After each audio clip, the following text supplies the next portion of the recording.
Everyone, स्वागत है एक बार फिर से आप सभी का आपके अपने channel Waseem pharma study channel में। आज मैं बात करने जा रहा हूं मैकेनिज्म ऑफ ड्रग एक्शन के बारे में। इसमें ये टॉपिक क्यों इम्पोर्टेंट है इसके बारे में बात करेंगे और ये क्यों पढ़ना ज़रूरी है, इसको हमारे सिलेबस में क्यों आए, सारे टॉपिक एक एक करके हम बात करने वाले हैं।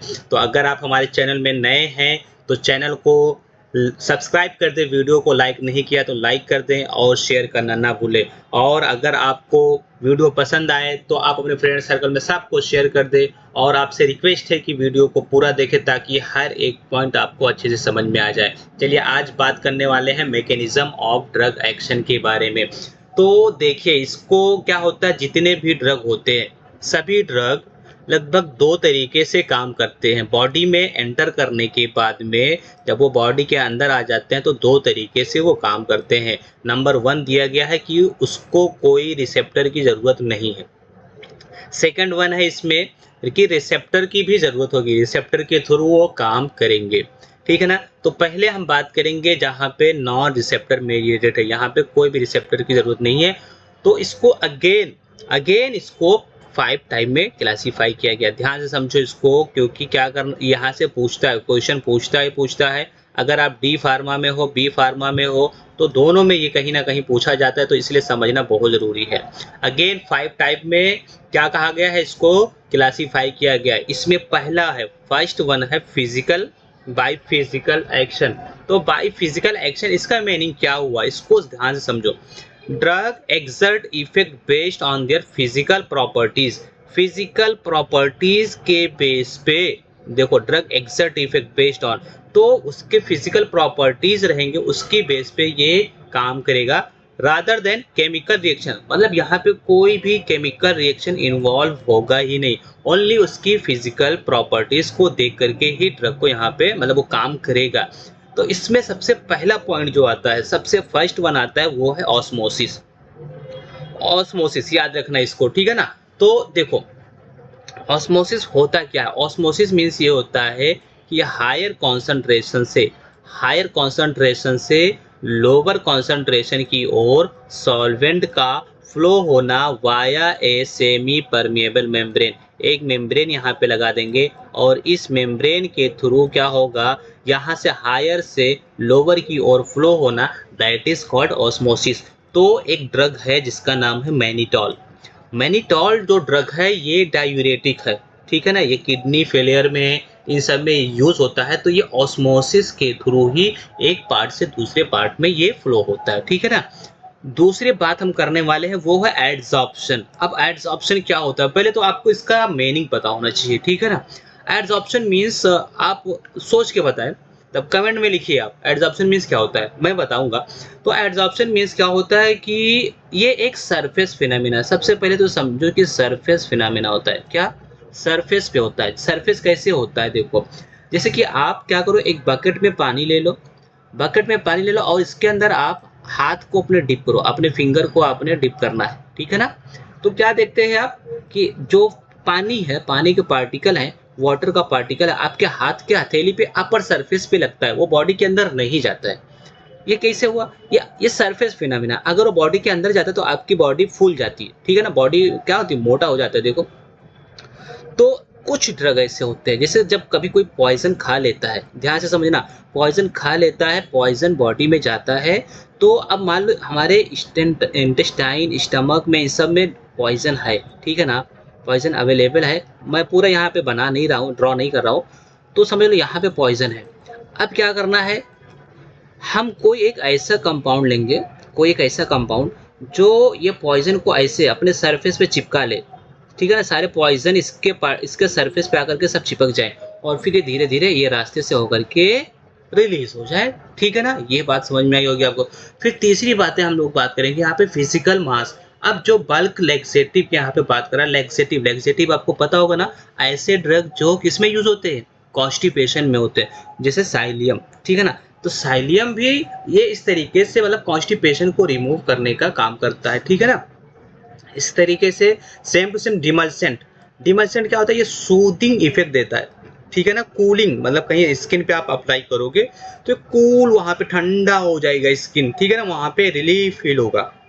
एग्जाम्पल यहाँ पर भी डिमेल्सन परगेटिव। वैसे देखा जाए दोनों लैक्सेटिव और परगेटिव में थोड़ा सा डिफरेंस है। लैक्सेटिव थोड़ा हल्का होता है, परगेटिव थोड़ा हार्ड होता है और थोड़ा स्ट्रांग ड्रग होती है, ये पावरफुल होती है, वैसे ही काम करता है ये भी। उसके बाद में हम बात करने वाले हैं फिफ्थ पॉइंट, और ये है रेडियो एक्टिविटी। अब रेडियो एक्टिविटी कब ये रेडियो एक्टिव कंपाउंड यूज करते हैं, सबसे पहले तो हम इसको समझेंगे। तो जब कभी हमारा थायराइड ग्लैंड बहुत ज्यादा वर्क कर रहा है तो क्या होता है, हाइपर थायरॉयडिज्म होता है, थायराइड की बॉडी के अंदर बहुत ज्यादा हो जाता है, ठीक है ना, तो उसको बोलते हैं हाइपर थायरॉयडिज्म, या इसी के लिए दूसरा वर्ड मैं आपको बता रहा हूँ उसको बोलते हैं थायरोटॉक्सिकोसिस। थायरोटॉक्सिकोसिस याद रख लेना, लिख लो इसको, नोट डाउन कर लो अभी, टॉक्सिकोसिस ये आपने नोट डाउन कर लो, ठीक है ना, आप अपनी नोटबुक में। तो थायरोटॉक्सिकोसिस बोले या हाइपरथायरॉयडिज्म बोले, इसमें ये आयोडीन लिखा हुआ है, थोड़ा इसको करेक्ट करो, आयोडीन 131, ठीक है ना, आयोडीन 131 इसका यूज किया जाता है इसके ट्रीटमेंट में। और ये सारे अभी हम लोगों ने पढ़े कि इसका फिजिकल एक्शन है, ठीक है ना भाई, ये सारे क्या हो सकते हैं, ये फिजिकली हो रही है। अब दूसरा पॉइंट इस पे आते हैं और वो है हमारा केमिकल एक्शन। अब इस केस में याद रखना कि अब केमिकल की बात कर रहा है तो कहीं ना कहीं इसमें केमिकल रिएक्शन की बात करेगा, ठीक है ना। बट अभी हम किसकी बात नहीं कर रहे हैं, यहाँ पे मैं कोई भी रिसेप्टर की बात नहीं कर रहा हूँ। जैसे कि हमारा टॉपिक ही था, याद रखो, ध्यान में देखो, नॉन रिसेप्टर वाले हमारे चल रहे। तो अब डेफिनेशन वो सेंटेंस को कंप्लीट करने के लिए कहीं ना कहीं ये रिसेप्टर की बात कर दिया कि rather than binding to the receptor, receptor की बात नहीं करना, यहाँ पे केमिकल रिएक्शन होंगे, ध्यान से समझना, ठीक है ना। और ये वीक एसिड नहीं, वीक बेस है, पहले ही मैं करेक्ट कर दूं। चलो बात करते हैं, तो एंटासिड क्या होते हैं, देखो इसमें ये कहा गया एंटासिड ब्रैकेट में वीक बेस। अब इसके बारे में, antacid neutralise gastric acid and so useful in peptic ulcer, ध्यान से समझना। तो पेप्टिक अल्सर में होता क्या है, अल्सर होता ही क्यों है, पहले सबसे पहले सवाल ये है हमारा कि अल्सर होता क्यों है, ठीक है। तो अल्सर इसलिए होता है कि जब हमारे बॉडी में गैस ज़्यादा बन जाती है, कौन सी gas, hydrochloric acid, HCl gas, ठीक है ना, हाइड्रोक्लोरिक एसिड गैस ज़्यादा बनती है, जिसकी वजह से क्या होता है, अल्सर हो जाता है। समझ में आई बात। वैसे देखा जाए क्या है, ये है एक एसिड, है ना एसिड, तो एसिड है और एसिड की वजह से अल्सर हो जा रहा है। तो कौन है वो जो एसिड के एक्शन को कम करेगा, सबसे पहले हमारा सवाल एक ही है, कौन है जो एसिड के एक्शन को कम करेगा, तो वो होगा, आएगा बेस, बेस आएगा और वो एसिड के एक्शन को वही कम कर सकता है, ठीक है ना। तो यहाँ पे हमने डेफिनेशन में यही लिखा है कि ये वीक बेस होते हैं, और वीक बेस है तो बेस क्या करेगा, जाकर के एसिड को न्यूट्रलाइज कर देगा, वो हमारा न्यूट्रल हो गया एसिड, ठीक है ना। इस तरीके से कहाँ पे यूज हो रहा है, ये पेप्टिक अल्सर में यूज होगा, ठीक है। और भी यहाँ पे दूसरा इसका एग्जाम्पल है चिलेशन। अब चिलेशन क्या होता है, देखो, कुछ हैवी मेटल्स जैसे आयरन, कॉपर, ये सब आप लेते हो गलती से या जानबूझ करके, तो बॉडी में जाने के बाद में ये पॉइजन का काम कर जाएंगे, ठीक है ना, टॉक्सिसिटी प्रोड्यूस करेंगे। इसलिए कुछ चिलेटिंग एजेंट हम लोग ले करके और इसको क्या करते हैं, यूज करते हैं, तो वो इसके साथ में ऐसा कंपाउंड बना लेता है कि वो नॉन टॉक्सिक बन जाता है, ठीक है ना। जो कंपाउंड बनेगा वो नॉन टॉक्सिक होगा और हमें पॉइजनस इफेक्ट नहीं शो करेगा, ठीक है ना। चिलेटिंग का टॉपिक समझ में आ गया होगा। आगे बढ़ते हैं, और तीसरा हमारा सी वाला पॉइंट है, वो है एक्शन थ्रू एंजाइम्स। अब यहाँ पे हम लोग बात करेंगे एंजाइम की बात, अभी भी हम कोई रिसेप्टर की बात नहीं कर रहे हैं, ध्यान से समझना इस बात को। तो कह रहा है drug can produce their effect by activation और इनहिबिशन एंजाइम। कहने का मतलब ये है कि ड्रग है, तो ड्रग एंजाइम के एक्शन को ये एंजाइम या तो इंक्रीज करेगा या तो डिक्रीज करेगा, ठीक है। एग्जाम्पल यहाँ पे दे रहा है, फॉर एग्जाम्पल मान लो कि एक ग्रुप है जिसका नाम है एंटी कोलिनेस्टेरेज, इस ग्रुप के अंदर एक ड्रग आता है नियोस्टिग्मिन, ये ड्रग आता है, ठीक है। ये ड्रग क्या काम करेगा, एक एंजाइम होता है एसिटाइल कोलिनेस्टेरेज, मैंने क्या बताया, एंजाइम है, तो एसिटाइल कोलिनेस्टेरेज को जाकर के ये ब्लॉक कर देता है।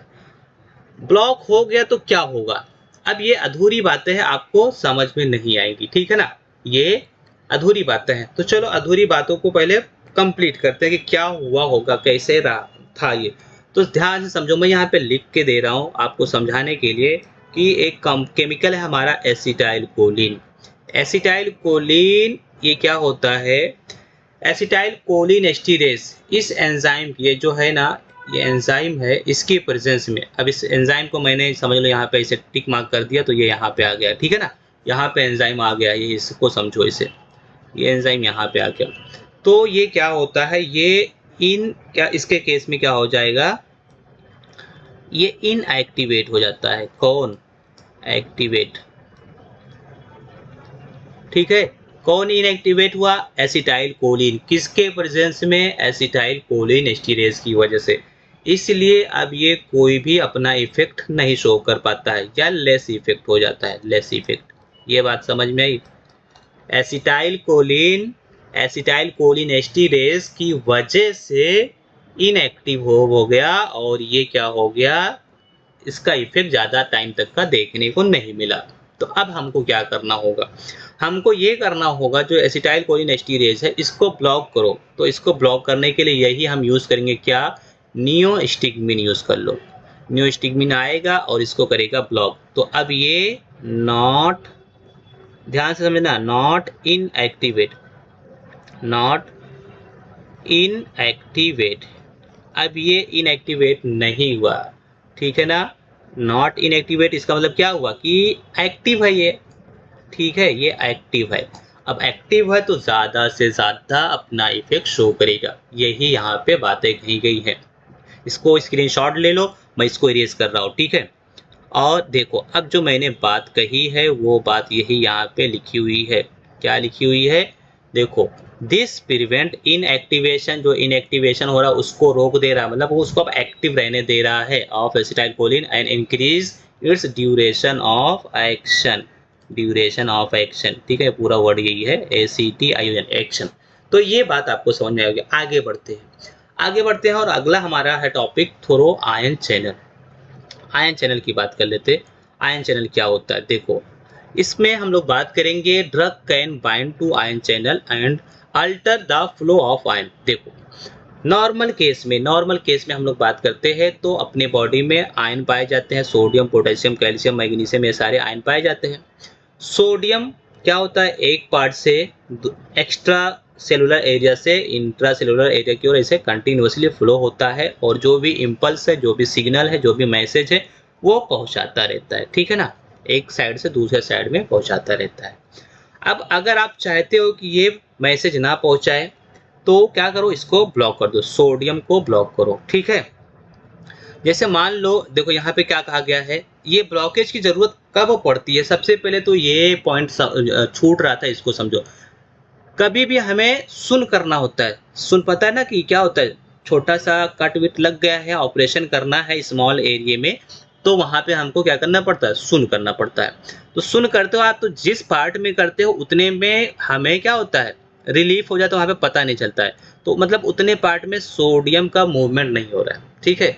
तो local anaesthetics act by blocking. अब देखो, लोकल एनेस्थेटिक ने क्या किया, यहाँ पे LA लिखा है, LA ने क्या किया, इसी रिसेप्टर को जाकर के ब्लॉक कर दिया, तो अब सोडियम को इधर से इधर पास ही नहीं होने देगा, और पास नहीं होने देगा तो कोई खबर नहीं मिलेगी। भाई लोकल एनेस्थीसिया में यही तो होता है कि जिस भी पार्ट में वो इंजेक्शन लगाया गया है तो उतने पार्ट में सुन हो जाता है, मतलब वहाँ पे कोई मैसेज नहीं जाता है, हमारे सेल्स के पास में थोड़े टाइम के लिए कोई मैसेज नहीं जाता और वो सुन रहता है। बिल्कुल इसी तरीके से मान लो कि कोई मुखबिरी करने वाला है, कोई ऐसा चुगलखोर है, कोई ऐसा जो किसी के बात को सुन करके दूसरी तक का पहुंचा देता आसानी से, तो आप क्या करोगे, बोलेगे भाई तू इधर जा ही मत, तू आ ही मत, तू उधर रुक जा, है ना, तुम इधर ही ठहरो, नहीं जाओ कहीं, मतलब कोई भी बात उससे दूरी, तो उसको ब्लॉक करो कहीं भी आने जाने से। कोई बात हो भी गई है तो उसको रोक के रखो कि ताकि वो बात पहुंचे ना। तो सेम टू सेम ऐसी ही बातें होती है, ठीक है। कोई आपका दोस्त होगा, कमेंट करना, भाई मेरे को मत कमेंट कर देना, ठीक है। आगे बढ़ते हैं। अब यहाँ पे देखो, ट्रांसपोर्टर, ट्रांसपोर्टर इसमें क्या दिया गया है, ट्रांसपोर्टर की बात कहाँ से आ गई, नेक्स्ट टॉपिक है हमारा, some drug produce their effect by binding to transporter. Some drug कुछ drug produce their effect by binding. अब देखो ट्रांसपोर्टर की बात कर दिया। इस केस में क्या होता है, सबसे पहले इसको समझ लेना, बहुत ही थोड़ा सा डीप की बातें हैं, बाद में और भी ये टॉपिक रिपीट होगा। तो टायरोसिन एक अमाइनो एसिड होता है, टायरोसिन एक अमाइनो एसिड है और टायरोसिन से बन जाता है सेरोटोनिन। कई स्टेप के बाद में सेरोटोनिन, कई स्टेप के बाद में ये बनता है, ठीक है ना। और सेरोटोनिन ही रिस्पॉन्सिबल है अपने बॉडी, अपने मूड को सही करने के रखने लिए, अपने ब्रेन को, अपने ब्रेन का जो एक्शन है, सिचुएशन है, हम मेंटली हैप्पी हैं, सैड हैं, कैसे डिप्रेशन में है, ये सेरोटोनिन के लिए मतलब उसके लिए रिस्पॉन्सिबल है, ठीक है ना।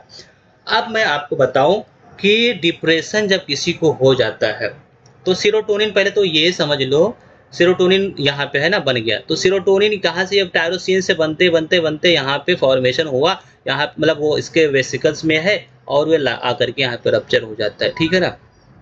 तो अगर कोई डिप्रेशन वाला बंदा है, ध्यान से समझो, डिप्रेशन वाला बंदा है तो इसका मतलब ये है कि इस एरिया में उसके पास में सिनॉप्सिस, यहाँ पे साइनेप्स में सेरोटोनिन नहीं है, ठीक है, सेरोटोनिन नहीं है, ये बात याद रखना है।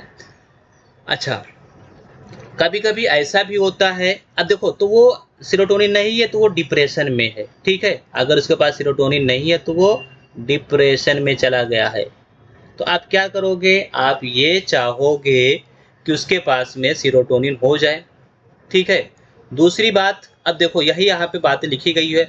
अच्छा, कभी कभी क्या होता है, यहाँ पे ना ज़्यादा सेरोटोनिन आ जाता है, जितनी रिक्वायरमेंट नहीं रहती है उससे ज़्यादा सेरोटोनिन आ जाता है, तो सेरोटोनिन वापिस इधर चले जाता है, सेरोटोनिन वापिस इधर चला गया, ठीक है। कभी कभी ऐसा भी होता है सेरोटोनिन वापिस चले जाता है। देखो यहाँ पे मैं इसको इरेज कर रहा हूँ समझने के लिए, थोड़ा सा समझो ध्यान से।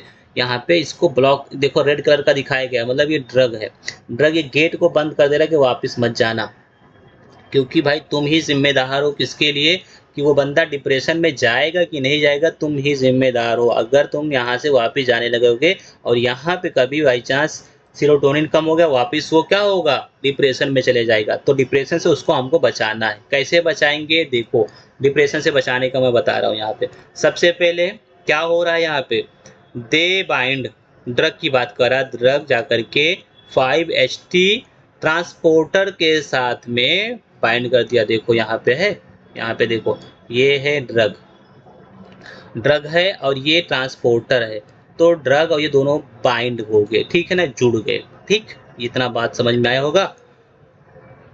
सो रीअपटेक मतलब दोबारा जो इसके अंदर जा रहे थे ना, रीअपटेक ऑफ 5-HT यहाँ पे देखो, so reuptake of 5-HT by neurons is block हो गया भाई।